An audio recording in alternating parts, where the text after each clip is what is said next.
Good evening, everyone. With great respect and humility, we acknowledge and honor the lands of the Snuneymuxw people. The Snuneymuxw people maintain their profound, unique, and spiritual connection to the land through ageless traditions, teachings, stewardship, and expressions of reciprocity. So I'll call the meeting to order at 5:06. And before we move into our business, I'd like to acknowledge that today is an important day to acknowledge. September 30th is commonly known as Orange Shirt Day, and its importance should not be missed. Phyllis Webstad shared her story with communities and a nation and has created an ongoing conversation for all Canadians to consider the legacy of Indian residential schools.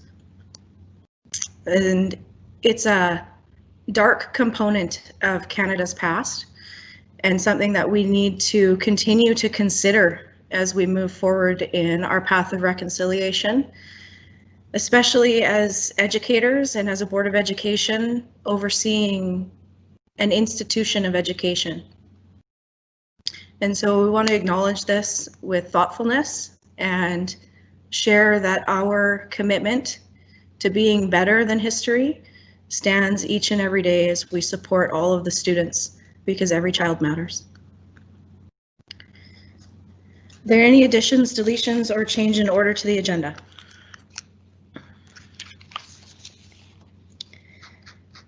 Seeing none, is there any objection to approving the agenda? The agenda is approved unanimously. Senior staff reports. 6.1, Secretary Treasurer Mark Walsh. Good evening, Board. Thank you, Chair. So this evening we have one brief item, and it's a very, very good news item, both because it can now be publicly available and it also involves a little bit of funding for the district. So what we're proposing is an amendment to the capital bylaw for the year. What's happened is that through the carbon neutral capital program, the CNCP program, the Ministry of Education has supported a small additional amount of $65,000 to assist in the installation of electric infrastructure to support what is now available to be public, our two upcoming electric buses that will be delivered in January in the district. And so in order to get that funding, we do need the capital plan bylaw amended because it is a formal capital program of the Ministry of Education.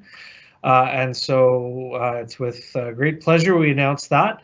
And as I think we noted in the previous meeting, what that will allow is a little bit of rejigging of some of the restricted surplus for our district purposes. We set aside $100,000 for the purpose of electric infrastructure.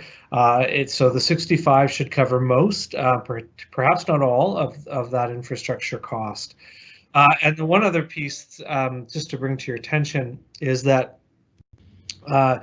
it's also very likely that we will be working with BC Hydro because as districts and the public sector move to a more electric space, as is the requirement going forward, that what Hydro is going to be looking at is how is that affecting us? So is the bus being plugged in at 6 o'clock at peak hours? How does that affect the district's electricity usage, those types of things. So looking forward to being, again, a kind of at the forefront of this type of program in the province. So. Great. Thank you. So I will read the first motion necessary this evening, and then I will look to trustees to move it. That the Board of Education of School District number 68 and Emma Ladysmith give all three readings of the amendment of capital bylaw number 2020/21-CPSD68-03 in one meeting. Been moved by Trustee Higginson, seconded by Trustee Keller. Is there any objection to the motion? The motion carries unanimously.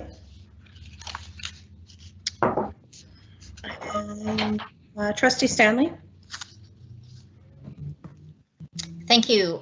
With much excitement, I will say that the Board of Education approved the Secretary Treasurer's Amendment to the Capital Bylaw number 2020-21-CPS-D 6803 to read Capital Bylaw number 2020-21-CPS-D 68-04, reflecting the Ministry of Education's amendment to the annual programs funding agreement to include additional CNCP funds as supplemental funding associated with electric bus charging infrastructure.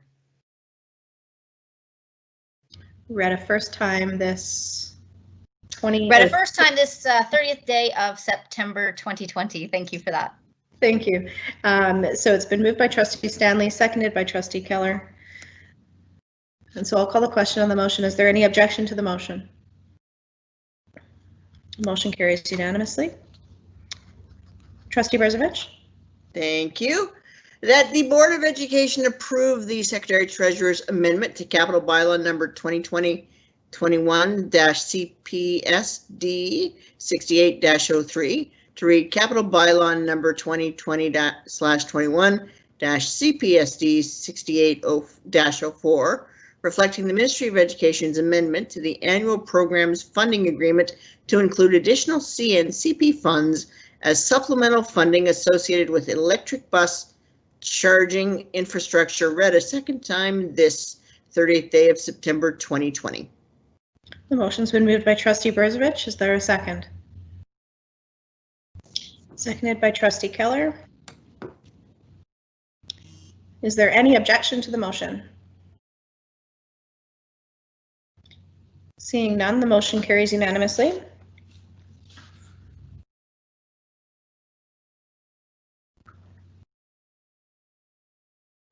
And could I have a trustee move it a third time?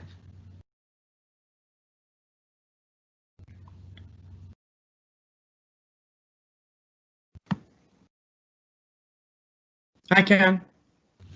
Trustee Keller, go ahead. Thank you, Chair. That the Board of Education approve the Secretary Treasurer's amendment to Capital Bylaw number 2020-21-CPS-D 68-03 to read Capital Bylaw number 2020-21-CPS-D 68-04, reflecting the Ministry of Education's amendment to the annual programs funding agreement to include additional CNCP funds as supplemental funding associated with the electric bus charging infrastructure. Read a third time and adopted this September 30th, 2020. It's been seconded by Trustee Barron. Is there any objection to the motion? The motion carries unanimously. Thank you, everyone. I'd like a motion to adjourn, please. Moved by Trustee Stanley and seconded by Trustee O'Neill. Thank you.